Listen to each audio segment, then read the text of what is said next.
How to change main workspace in monday.com. Hey guys, today in this video, I'm going to talk about how to change main workspace in monday.com. So the first thing that you need to do is you have to log into monday.com. Once when you're logged in, you can see that you will be redirected to this home page.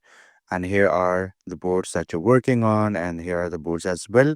So this is your main workspace, which contains all this data right now. So what if you want to change it? You want to have a new workspace. So what you're going to do is you're going to click on this. You're going to click on this arrow right here. And you can see that I just have one workspace right now. So in order to change my workspace and add a new workspace, what do I need to do? I need to click on this add workspace. And we can name this new workspace. For example, let's name it AAA.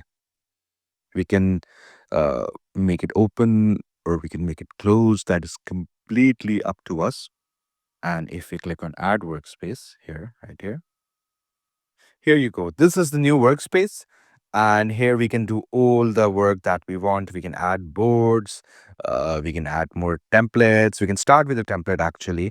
And that's up to us if we give someone permission or not to join this board.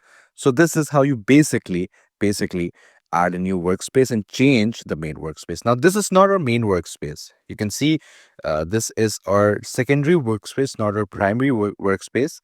And this will be our main workspace. So that's how you do it. We can also manage these workspaces if we want. Manage workspace.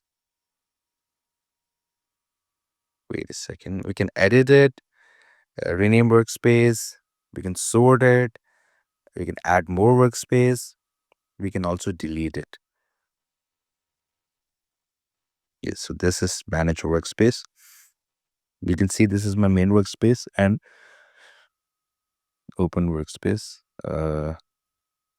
We can rename it, but I've told you the main thing. That's how we do it. So I hope you found this video informative. Please do like the video and subscribe to the channel to see more content like this. I'll see you in the next one.